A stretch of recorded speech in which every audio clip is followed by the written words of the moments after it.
Hello friends. आज के मेरा ये टॉपिक अथर्ववेदीय ज्योतिष में पुत्र प्राप्ति हेतु ज्योतिषीय उपाय क्या होते हैं इसके बारे में है।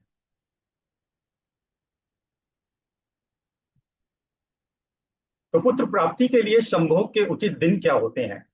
गरुड़ पुराण में बताया गया है कि पुत्र प्राप्ति के लिए स्त्री के मासिक धर्म समाप्त होने के 8वें, 10वें, 12वें, 14वें और 16वें दिन यानी सम दिनों में संबंध बनाने से पुत्र प्राप्ति की संभावना अधिक रहती है। पुत्र प्राप्ति के लिए शुक्ल पक्ष को अधिक शुभ माना जाता है। संतान प्राप्ति के लिए सबसे अच्छा समय तब होता है जब चंद्रमा अनुकूल नक्षत्र में हो। पुष्य, अनुराधा, अश्विनी, मघा, उत्तरा फाल्गुनी और भरणी नक्षत्र संतान प्राप्ति के लिए सबसे भाग्यशाली राशियां हैं। ये नक्षत्र हैं। ये नक्षत्र प्रजनन क्षमता, वृद्धि और प्रचुरता का प्रतिनिधित्व करते हैं। मासिक धर्म के बाद 8वें, 10वें, 12वें, 14वें और 16वें रात्रि को पुरुष अपनी बाईं करवट लेकर और स्त्री को दाहिनी करवट लेटाकर एक दूसरे से समागम करना चाहिए। ज्योतिष के अनुसार जन्म कुंडली में संतान प्राप्ति, विशेषकर पुत्र प्राप्ति के योग का निर्धारण मुख्यतः पंचम भाव, उसके स्वामी और संबंधित ग्रहों की स्थिति पर निर्भर करता है। यदि पंचम भाव का स्वामी अर्थात पंचमेश शुभ ग्रहों के साथ हो और पंचम भाव में भी शुभ ग्रह स्थिति हो तो पुत्र प्राप्ति के योग बनते हैं। पुत्र प्राप्ति की इच्छा हेतु पुंसवन संस्कार, पुत्र प्राप्ति की इच्छा हेतु पुंसवन संस्कार किया जाता है।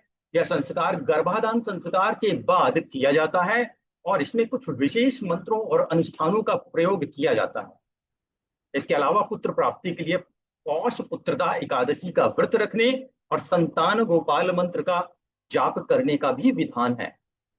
पुत्र प्राप्ति के लिए ज्योतिष में सूर्य, बृहस्पति और मंगल ग्रहों को मजबूत बनाना महत्वपूर्ण माना जाता है।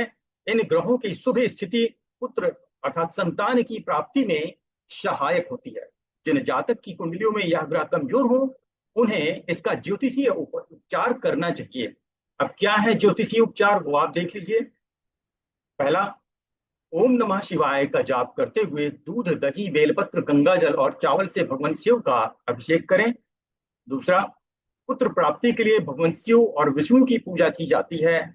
पौष पुत्रदा एकादशी का व्रत रखने से भगवान विष्णु की कृपा से पुत्र प्राप्ति होती है। इसके अलावा भगवान गणेश की पूजा और संतान गणपति स्तोत्र का पाठ करने से भी संतान सुख की प्राप्ति होती है। तीसरा, पुत्र प्राप्ति के लिए कई मंत्र हैं, उनमें से कुछ प्रसिद्ध मंत्र हैं संतान गोपाल मंत्र, पुत्र प्रदायक गणपति स्तोत्र और स्कंद माता मंत्र। तो मित्रों, ये मेरा टॉपिक था पुत्र प्राप्ति हेतु जो ज्योतिषी उपचार हैं, अथर्ववेदीय ज्योतिषी उपचार, उस पर था। मित्रों, पसंद आया हो वीडियो, लाइक करें, सब्सक्राइब करें।